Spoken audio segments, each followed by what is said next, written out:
Stoic practices for inner peace and sleep.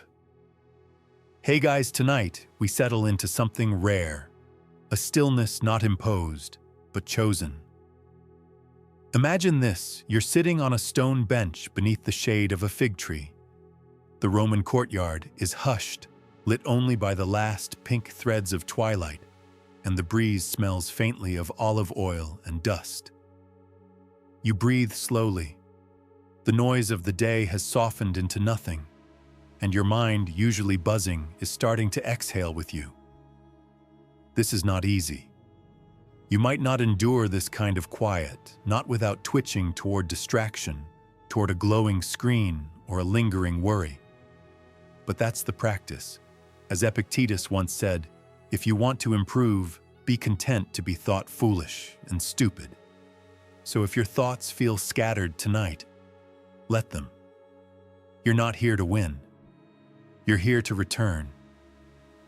So before you get comfortable, take a moment to like the video and subscribe, but only if you genuinely enjoy what I do here. And if you'd like, post your location and what time it is where you are. It's always calming to see where in the world we're falling asleep together. Now dim the lights, maybe turn on a fan for that soft background hum, and let's ease into tonight's journey together. You shift on your mat, letting your spine settle.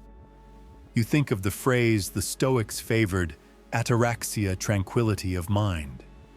Not an escape, but an arrival. You imagine Marcus Aurelius closing his eyes under candlelight after a long day among senators, generals, and whispering courtiers.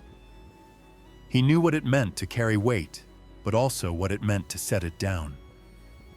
Stillness to the Stoics wasn't just silence. It was alignment.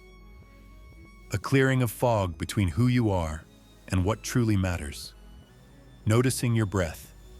Noticing your judgments. Noticing the story you're writing with each small choice. Tonight, you're not here to master this. You're here to feel it. A single breath, present and patient, is enough. You wake slowly, not to an alarm, but to the gradual bloom of light on the stone walls. The air is cool. A quiet draft curls through the open window. There's no rush, just the soft realization that you are awake, and with that, the day has already begun. This is where the Stoic day starts, not with planning or performance, but with presence. Marcus Aurelius wrote, "When you arise in the morning, think of what a privilege it is to be alive, to breathe, to think, to enjoy, to love." You lie still and allow those words to land. It is a privilege, isn't it? Even when the morning carries with it anxiety or aches, the very act of waking is its own ceremony. Across the empire, others begin their days with ambition or dread. But for you this morning, it begins with attention. The crackle of your joints, the stretch of your arms, the subtle creak of the floor under your steps. No detail is beneath notice. Everything is part of the practice. You imagine Seneca rising in his modest villa before the sun climbed above the rooftops. He wasn't born a calm man. He had to train his mind like a muscle moment by moment. Scholars still wonder whether his writings about serenity were declarations of triumph or quiet pleas for control in a chaotic court. Either way, they became instructions for us. So you move gently now, adjusting your posture, placing your feet slowly on the ground. There's no applause for this, and that's the point. The world doesn't need to see you to validate your ritual. As Epictetus taught, first say to yourself what you would be, and then do what you have to do. You begin with breath, noticing the in, noticing the out. Letting the inhale soften your shoulders and the exhale loosen your jaw. Already the chaos of the day seems less urgent. A morning like this isn't just preparation, it's a declaration. You won't be tossed around like a leaf in the wind. You'll remain rooted even if the winds rise. You rise fully now, feet meeting the cool stone of the floor. The day still silent, feels like a blank scroll, one that will bear the mark of your choices. But before anything is written, you pause. This is the part most people skip, but the Stoics didn't. They made time to examine the mind before the world made demands of it. Marcus Aurelius called it retreating into the self. Not to escape, but to sharpen. People look for retreats for themselves in the country by the sea and the mountains, he wrote. You are very much mistaken if this is what you long for. You can retreat into yourself whenever you want. So you do. Your fingers lightly brush the small clay cup resting on the table. There's nothing luxurious in the room, no adornments, no clutter. Just the necessities. A folded robe, a scroll with faint script, a small oil lamp half burned from the night before. You notice how little you need to feel complete in this space. Seneca once cautioned against dependency on external goods, writing, "It is not the man who has too little, but the man who craves more that is poor." You feel that now not as a quote, but as a realization. Nothing more is required in this moment. You have breath, you have peace, you have time. Scholars still wonder whether Marcus practiced these reflections while surrounded by Roman luxury, or whether he set aside his privilege for simpler routines. But the principle remains: the less you need, the freer you are. You pour water from the small jug beside you, not for thirst, but as a gesture. A reset, cold water to the hands, a reminder of physical presence. You feel the cool droplets as they roll between your fingers down your wrist. Outside, a bird calls once, then silence again. It is not emptiness, it's space, room for clarity to grow. You breathe once more, and the ritual continues. You wrap the light robe around your shoulders, its linen coarse yet familiar. There's no indulgence in the fabric, no embroidery to catch the eye. But that's the point, isn't it? As Epictetus taught, if you want to improve, be content to be thought foolish and stupid. You smile gently at the thought. No one's watching, and if they were, it would change nothing. You step outside into the courtyard, where the light is just beginning to stretch its arms across the stone walls.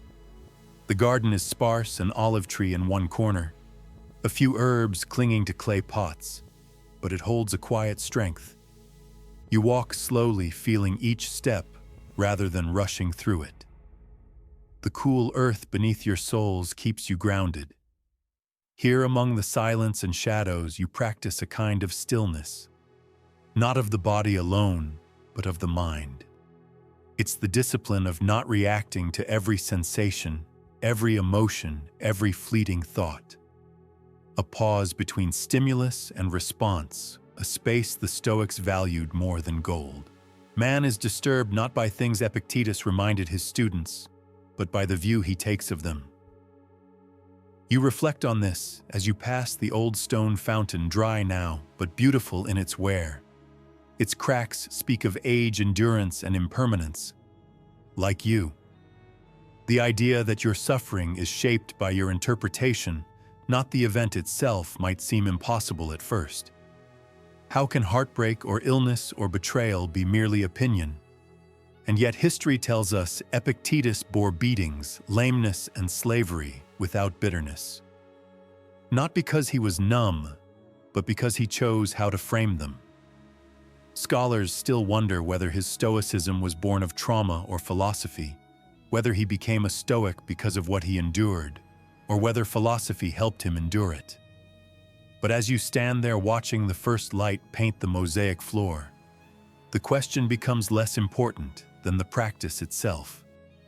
You lift your face toward the rising sun and say nothing. Sometimes the deepest truth arrives without words. You find a small wooden bench tucked beneath the olive tree. The grain of the wood is weathered and gray, worn smooth by time and use. As you sit, a gentle breeze stirs the leaves, and the dry rustle overhead reminds you of the impermanence of all things, of the way seasons cycle without concern for human emotion. Time is a river, Marcus Aurelius once wrote, a violent current of events glimpsed once and carried away. And here in the calm of morning, you understand what he meant. The moment you sit is already behind you. The breath you just took gone. The thought that surfaced dissolved, and yet you remain. You begin your morning reflection not with worry or planning, but with a question so central to the Stoics, it was almost ritual. What will I meet today? Perhaps someone rude. Perhaps something breaks. Perhaps your body aches. Perhaps someone flatters you. Perhaps someone forgets you. These are all possibilities, and yet none of them belong to you. What is not under your control, Epictetus taught, is not yours. Your focus sharpens on that word, yours. What does belong to you? Not the weather, not your status, not even your own body entirely, but your judgments, your choices, your will, yes. Those are yours fully and eternally. The olive tree leans gently in the wind, its thin trunk flexible, never snapping. You admire that. It doesn't resist the gusts, it bends, adjusts, waits. Would you do the same today? Scholars often debate how literally the Stoics lived their advice. Were they truly free from anger, immune to sadness? Or did they, like us, struggle inwardly while striving to align with their ideals? There are no diaries left behind to settle the matter. Only the fragments of their words and the echoes of their lives. You run a hand along the bark beside you, grounding yourself again. Reflection is not escape. It is a return to clarity, to intention, to your small portion of the universe where you still hold sway. And as the light brightens the courtyard walls, you decide quietly to meet the day, not with demands, but with dignity. You rise slowly from the bench and walk toward the stone basin tucked beside the portico wall. Morning light glints softly off the water's surface. As you kneel and scoop the cold water onto your face, it shocks your senses, anchoring you in the moment. No more lingering in sleep or dreams, this is the present. The only place a Stoic ever truly lives. Seneca once advised, "As long as you live, keep learning how to live." You remember that now as the water drips from your brow. Learning to live doesn't mean mastering schedules or accumulating knowledge. It means mastering your responses, refining your reflexes of thought. And it starts here in rituals like this. The Stoics believed in the importance of morning preparation, but also evening review. Each day, like a coin, offered you a chance to spend your time in alignment with reason and virtue. But how often do you squander it on things you can't control? You reflect on yesterday. Did you complain when you were delayed in traffic? Did you take offense at something not meant to wound? Were you idle in the face of an opportunity to act with courage or compassion? A small ceramic jug sits beside the basin. You pour another round of water into your palms and pause. This time the splash is deliberate. You baptize your face not just in cleanliness, but in intent. Today you aim to choose your response again and again, moment by moment. Historians still puzzle over the origin of such practices. Were they unique to Roman philosophers or borrowed from earlier Greek disciplines like Pythagorean morning silence or Socratic questioning? No one can say for certain. But what survives is more than historical, it's human. The stillness of the courtyard invites another deep breath. You glance down the corridor where light now stretches longer shadows across the tiled floor. Today's decisions await. But for now, you've met the day like a Stoic, with clear eyes and steady breath. You step quietly back through the arched corridor, passing beneath the vines that hang lazily from the pergola above. A soft breeze brushes your robe and lifts the edges of your thoughts. With each step, you remember nothing outside your control is worth your worry. Nothing fleeting deserves your fury. The Stoics called this discipline the dichotomy of control. Epictetus especially held it sacred. He wrote, "Some things are up to us, and some things are not." This is the cornerstone of all Stoic peace. You trace the sentence in your mind, word by word, like fingers along carved stone. Up to you, your judgments, your choices, your actions. Not up to you, the weather, the words of others, the outcomes of fate. This truth is liberating, yet challenging, because your instincts want control. You want assurance. You want applause for effort and fairness in return for patience. But the world offers no such contract. Stoicism whispers, "Still show up with virtue anyway." In the inner chamber, you spot a small bronze statue of Heracles, his face calm, though his body coiled in effort. It's no accident the Stoics admired this figure, not for his strength, but for his trials, for how he endured what he could not change and acted rightly anyway. Scholars still wonder whether the Stoic emphasis on this inner citadel was influenced by hardship or privilege. After all, Marcus Aurelius ruled an empire while Epictetus was born a slave. Yet both wrote of the same fortress within a place where calm cannot be stolen, because it does not depend on anything external. You pause before the statue and breathe. It's not the moment that defines you, it's your interpretation. You could see the day ahead as a burden, or you could see it as a training ground, like the gymnasium of the soul. One more breath. That's all you need, and you move forward calmly. You find yourself seated near a fountain in the courtyard, watching the ripples form concentric circles in the still water. The sound is gentle, barely more than a whisper, but it brings clarity. It reminds you that tranquility is not the absence of movement, but the harmony within it. Seneca once wrote, "If you are disturbed by external things, it is not they that disturb you, but your judgment of them." You swirl your fingertip across the surface of the water and feel how slight a touch it takes to change the whole reflection. So too with your mind. Just one impulsive thought, one unchecked reaction, and your inner peace scatters like birds startled from the olive branches. You notice a young student walking through the colonnade, scrolls tucked under his arm.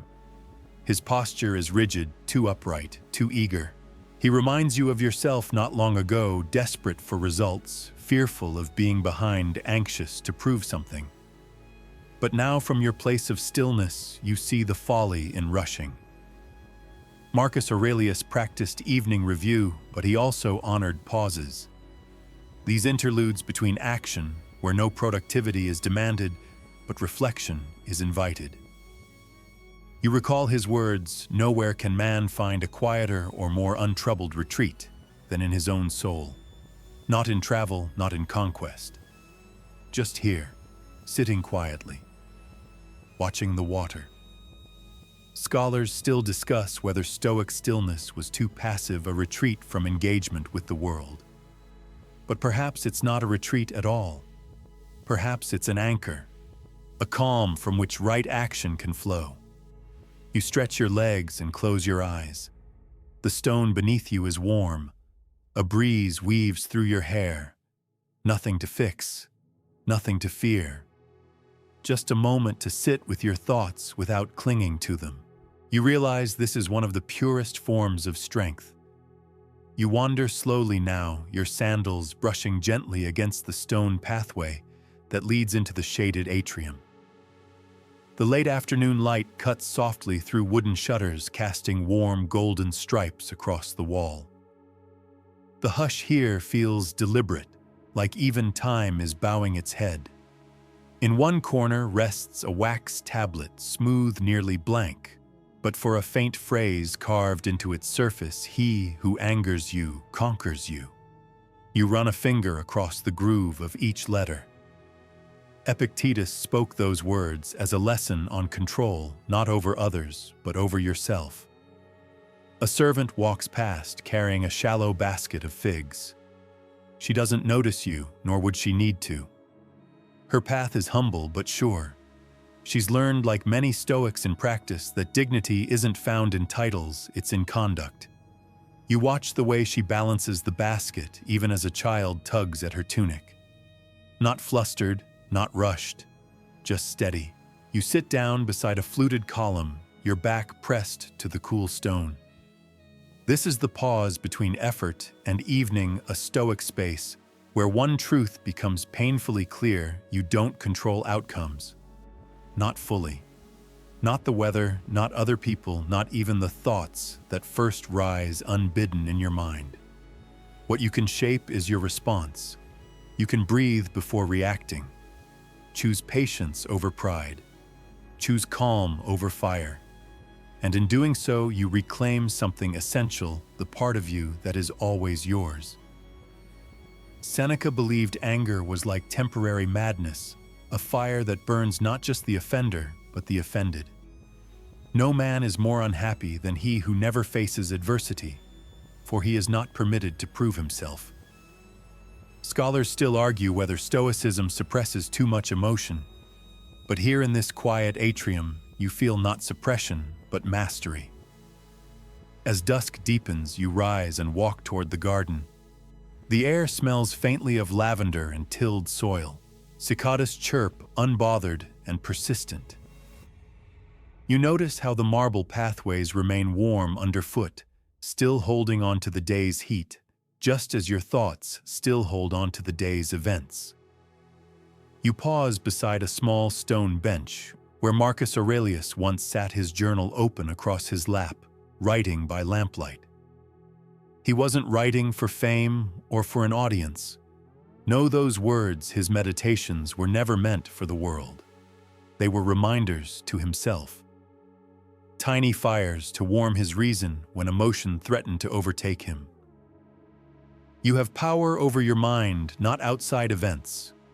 Realize this, and you will find strength. You whisper the words softly, letting them wrap around you. They are not grand or poetic, but they are solid, like the stone beneath your feet. You remember a time not long ago when someone spoke cruelly to you. Their words hit like a slap, and your pride burned. That familiar heat in your chest flared, and you let it grow. But here in this garden of ancient thought, you understand what could have happened instead. You could have paused. Asked yourself, is this within my control? Marcus didn't live a peaceful life. His empire faced plague, betrayal, and constant war. And yet every evening he returned to his private thoughts with calm purpose. He practiced reflection, not to escape the world, but to remain unshaken by it. He understood that the self must be tended to like a flame in the wind, shielded not by walls, but by wisdom. Scholars still debate whether Marcus truly followed his own advice. Was he the Stoic he aspired to be, or did he merely try and fail like us all? You smile gently. Trying, perhaps, is the point. The stone beneath you has cooled now, and the breeze carries a whisper of the sea. You imagine the sounds Marcus Aurelius might have heard from this same garden: soft footsteps in the corridor, the distant murmur of guards, changing shifts, a night bird calling once and vanishing into silence. You close your eyes for a moment. In that darkness, you see yourself again earlier today, caught in some small frustration. Maybe it was a delayed message, a harsh word, a task left unfinished. It felt big then. But now here it shrinks in your memory, no longer weighted with urgency. Why? Because you are beginning to see through Stoic eyes. Epictetus once said, "It's not things themselves that disturb us, but our opinions about them." And Marcus echoed this in his own hand. If you are pained by any external thing, it is not this thing that disturbs you, but your judgment about it. You breathe these words in deeply, letting them loosen the grip of your thoughts. There's a small basin nearby used to collect rain. Marcus likely passed it hundreds of times, perhaps never noticing how the moonlight rests gently across its surface. That's how judgments work too. Sometimes we don't see how much we've distorted the simple truth of things. A delay becomes a disaster. A frown becomes rejection. A moment becomes a verdict. But you are here now, softening. You sit quietly beside the basin, watching the water reflect the stars above. Each reflection dances with movement, yet never loses its clarity, just like the mind, when calm, even chaos can be seen with precision. Historians still argue whether Stoicism was too detached, too cold in its denial of emotion. But perhaps it's not about silencing feelings, it's about not being ruled by them. Tonight that feels more than fair. It feels peaceful. A faint breeze stirs the olive branches overhead, and you rise slowly, walking the narrow path that traces the edge of the courtyard. Your feet brush against the gravel. The night air cooler now rests against your skin, not biting, not sharp, simply present. You think about the hours of your day. How much of it was lived with awareness? How many choices were truly yours? And how many were pulled by habit, by reaction, by a need to impress or a fear of failing? Marcus Aurelius asked himself this too. In Meditations, he wrote, "Ask yourself at every moment, is this necessary?" He wasn't advocating minimalism for aesthetics, but for sanity. The weight of unnecessary thought, of imagined offenses and borrowed anxieties, was something even an emperor could not afford. Near the wall, there's a wooden bench. You lower yourself onto it. Not because you're tired, but because you're ready to observe. Your breath settles, your gaze softens. There's a worn inscription carved into the bench's side. It reads simply, "Within is the fountain of good." No name, no date. Just a quiet reminder that what you seek, the calm, the purpose, the clarity, it isn't waiting out there. It's been with you all along. Scholars still wonder if Marcus truly lived by these principles every day. He was, after all, human. He faltered. He worried. He grieved. But the act of writing, of returning each evening to a reflective page, gave him a compass, one that didn't promise perfection, only direction. And that's what you're doing now. Not fixing everything. Not judging your day as good or bad. Just sitting beside it, holding it, watching it like a leaf floating in a slow stream. You can learn from it and still let it pass. Tomorrow will come soon enough. But tonight, you are learning the stillness in the pause. You remain seated beneath the olive tree. The stars now emerge one by one, unhurried. Their light, soft and distant, reminds you that even in a vast and indifferent cosmos, stillness can exist within you. You remember something Seneca once wrote: "We suffer more often in imagination than in reality." How often today did you worry about what didn't happen?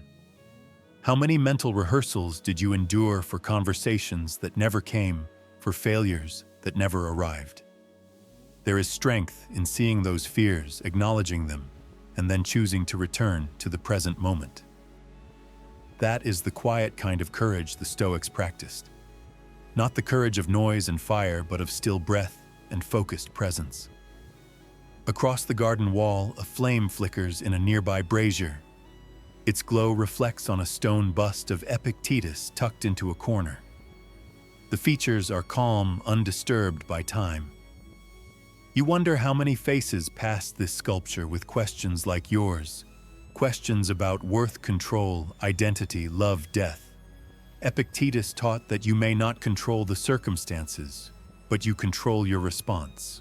And in the stillness of this evening, you start to see what that means, not as an idea, but as a lived experience. The day brought what it brought. People behaved how they did. The news said what it said. But you decided how you moved through it.